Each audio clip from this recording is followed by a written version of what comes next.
Hi guys, good morning, ಶುಭೋದಯ, ನಮಸ್ತೆ, welcome back to my YouTube channel ವೈಬಿತ್ ಅಮ್ಮು. ಇವತ್ತು ನಾನು ಅಮ್ಮ ದತ್ತ ಕುಟೀರಕ್ಕೆ ಹೋಗ್ಬೇಕಂತ ಅನ್ಕೊಂಡಿದ್ದೀವಿ. ಅಮ್ಮ ಸುಮಾರು ದಿನದಿಂದ ಅನ್ಕೊಂಡಿದ್ರು, ಹೋಗೋಕ್ಕಾಗಿರಲಿಲ್ಲ. ಇವತ್ತು ಹೋಗ್ತಾ ಇದ್ದೀವಿ. ಆಲ್ಮೋಸ್ಟ್ ಒಂದು 15 ಕಿಲೋಮೀಟರ್ಸ್ ಇದೆ ಮಂಡ್ಯದಿಂದ. ಗಾಡಿನಲ್ಲಿ ಹೋಗ್ಬೇಕಂತ ಅನ್ಕೊಂಡಿದ್ದೀವಿ. ಹೋಗೋಣ ಬನ್ನಿ.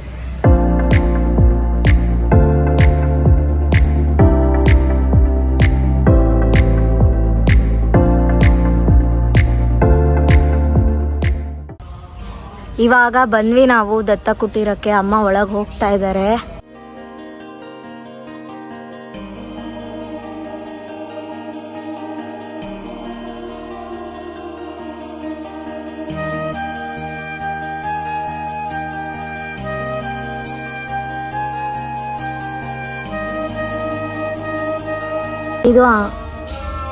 ಇದು ಆಂಜನೇಯನ ದೇವಸ್ಥಾನ ಇಲ್ಲಿರೋದು, ಚಿಕ್ಕದಾಗಿದೆ.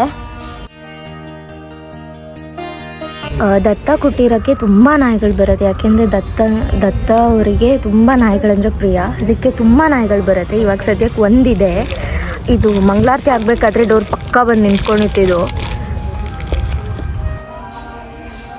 ಇದು ಎಷ್ಟು ಪೀಸ್ಫುಲ್ ಆಗಿದೆ ಅಂತಂದರೆ ಜಾಗ. ಆ ಕಡೆ ಸುತ್ತಮುತ್ತ ಗಲಾಟೆ ಎಲ್ಲ ಏನೂ ಇಲ್ಲ. ಬಂದು ಧ್ಯಾನ ಮಾಡ್ಬೋದು ಇಲ್ಲಿ ಕೂತ್ಕೊಂಡು. ಸಿಕ್ಕಾಪಟ್ಟೆ ಪೀಸ್ ಆಗಿದೆ ಜಾಗ ಮಾತ್ರ. ಇಲ್ಲಿ ಎಷ್ಟು ತಂಪಾಗಿ ಗಾಳಿ ಬೀಸುತ್ತೆ ಅಂತಂದರೆ ತುಂಬ ತಂಪಾಗಿ ಗಾಳಿ ಬೀಸುತ್ತೆ. ಹಕ್ಕಿಗಳ ಶಬ್ದ ಎಲ್ಲ ತುಂಬ ಚೆನ್ನಾಗಿ ಕೇಳಿಸುತ್ತೆ. ಆಮೇಲೆ ಅಪ್ಪ ಯೂಶ್ವಲಿ ಬರ್ತಿರ್ತಾರೆ, ಇವತ್ತು ಬಂದಿಲ್ಲ. ಎವ್ರಿ ಸಂಡೇಸ್ ಅವರು ಬರೋಕ್ಕೆ ಪ್ರಯತ್ನ ಪಡ್ತಾರೆ. ಅವ್ರಿಗೆ ತುಂಬ ಇಷ್ಟ ಇಲ್ಲಿಗೆ ಬರೋದಂತಂದರೆ. ಇಲ್ಲಿ ನೋಡಿ ಎಷ್ಟು ಚೆನ್ನಾಗಿ ರೆಡ್ ಫ್ಲವರ್ ಮಧ್ಯದಲ್ಲಿ ಎಷ್ಟು ಚೆನ್ನಾಗಿ ಬಂದಿದೆ, ಬರ್ತಾ ಇದೆ, ಇನ್ನು ಅರಳಬೇಕು ಇನ್ನು.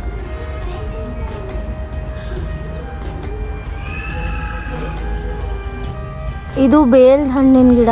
ತುಂಬ ದೊಡ್ಡದಾಗಿ ಬಂದಿದೆ ಮರ. ಎಷ್ಟೊಂದು ಹಣ್ಣು ಬೆಳೆದಿದೆ ಇಲ್ಲಿ, ಬೇಲ್ದ ಹಣ್ಣು. ಅಮ್ಮ, ನಿಂಗೇನು ಅನಿಸುತ್ತೆ ಈ ಜಾಗಕ್ಕೆ ಬಂದಾಗ? ಈ ಜಾಗ ತುಂಬ ಪ್ರಶಾಂತವಾಗಿದೆ, ನೆಮ್ಮದಿ ಕೊಡುತ್ತೆ. ಪ್ರಶಾಂತವಾಗಿದೆ, ನೆಮ್ಮದಿ ಕೊಡುತ್ತೆ. ಇಲ್ಲಿನ ವಾತಾವರಣದಲ್ಲೇ ಒಂದು ಅದ್ಭುತ ಶಕ್ತಿ ಇದೆ. ನಿರಂಜನರ ಒಂದು ಆತ್ಮ ಇಲ್ಲಿ ಇದೆ ಅಂತ ಅನಿಸುತ್ತೆ. ಇದ್ಯಾ ಗಿಡ? ನಾಗಲಿಂಗ ಪುಷ್ಪ ನೋಡಿ ಗೈಸ್, ಎಷ್ಟು ದೊಡ್ಡದಾಗಿ ಬೆಳೆದಿದೆ. ಕಾಯಿಗಳು ನೋಡಿ ಅಲ್ಲಿ. ಇದು ಔದುಂಬರ ಗಿಡ ಅಂತ ಹೇಳ್ತಾರೆ. ಇಲ್ಲಿ ಪ್ರದಕ್ಷಿಣೆ ಹಾಕ್ತಾರೆ ಎಲ್ಲರೂ ಬಂದು. ಔದುಂಬರ ಗಿಡ.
ನಾನು ಅಮ್ಮ ಮನೆಗೆ ವಾಪಸ್ ಬಂದ್ವಿ. ದರ್ಶನ ತುಂಬ ಚೆನ್ನಾಗಾಯಿತು. ಪ್ರಸಾದನೂ ಸಿಕ್ತು, ಮನಸ್ಸಿಗೆ ನೆಮ್ಮದಿನೂ ಸಿಕ್ತು. ಅಮ್ಮಂಗೆ ತುಂಬ ಖುಷಿ ಆಯಿತು. ಸುಮಾರು ದಿನ ಆದಮೇಲೆ ಹೋಗಿದ್ದು ಅಮ್ಮ. ಯೂಶಲಿ ಅಪ್ಪ ಹೋಗ್ತಾ ಇದ್ರು, ಈ ಸತಿ ಅಪ್ಪ ಹೋಗಿಲ್ಲ. ನಾನು ಮತ್ತು ಅಮ್ಮ ಹೋಗಿದ್ವಿ. ಮನೆಗೆ ಬಂದು ಅಮ್ಮ ಅಡುಗೆನೂ ಮಾಡ್ತಾ ಇದ್ದಾರೆ. ಲೆಮನ್ ರೈಸ್ ಮಾಡ್ತೀನಿ ಅಂತ ಹೇಳಿದ್ರು, ಸೊ ಲೆಮನ್ ರೈಸ್ ಮಾಡ್ತಾ ಇದ್ದಾರೆ. ಮನೆಗೆ ಬರೋಷ್ಟರಲ್ಲಿ ಒಂದು ಮಿಂತ್ರ ಆರ್ಡರು ಬಂದಿದೆ. ಅಮ್ಮ ಆರ್ಡರ್ ಮಾಡಿದ್ರು. ಏನು ಮಾಡಿದ್ದಾರೆ ಅಂತ ನನಗೂ ಐಡಿಯಾ ಇಲ್ಲ, ನೋಡ್ಬೇಕು ಆಮೇಲೆ. ಇನ್ ಕೇಸ್ ನೀವು ಯಾರಾದರೂ ಬೆಂಗಳೂರು ಟು ಮೈಸೂರು ಟು ಬ್ಯಾಂಗ್ಳೂರು ಓಡಾಡ್ತಾ ಇದ್ರೆ, ಮಂಡ್ಯದಲ್ಲಿ ಈ ಸ್ಟಾಪ್ನ ಒಂದು ಅಡಿಷನ್ ಆಗಿ ಆ್ಯಡ್ ಮಾಡಿಕೊಂಡು ಈ ಪ್ಲೇಸ್ನ ವಿಸಿಟ್ ಮಾಡಿ. ನಿಮ್ಗೆಲ್ರಿಗೂ ಇಷ್ಟ ಆಗ್ಬೋದು. ಸೊ ಅದಕ್ಕೆ ಒಂದು ಸಜೆಷನ್ ಕೊಡ್ತಾ ಇದ್ದೀನಿ. ಇವತ್ತಿನ ವ್ಲಾಗ್ ನಿಮ್ಗೆ ಇಷ್ಟ ಆಗಿದ್ರೆ ಲೈಕ್ ಮಾಡಿ, ಶೇರ್ ಮಾಡಿ, ಸಬ್ಸ್ಕ್ರೈಬ್ ಮಾಡೋದನ್ನ ಮರಿಬೇಡಿ. ಕಮೆಂಟ್ ಸೆಕ್ಷನಲ್ಲಿ ನನ್ನ ವೀಡಿಯೋಸ್ ಹೆಂಗೆ ಬರ್ತಿದೆ ಅಂತ ಕಮೆಂಟ್ ಹಾಕಿ. ಸೊ ನನಗೆ ನಿಮ್ಮ ಒಪಿನಿಯನ್ಸ್ ಗೊತ್ತಾಗುತ್ತೆ. ಇವತ್ತಿನ ವ್ಲಾಗ್ನ ಇಲ್ಲಿಗೆ ಎಂಡ್ ಮಾಡ್ತೀನಿ ಗೈಸ್. ಬಾಯ್.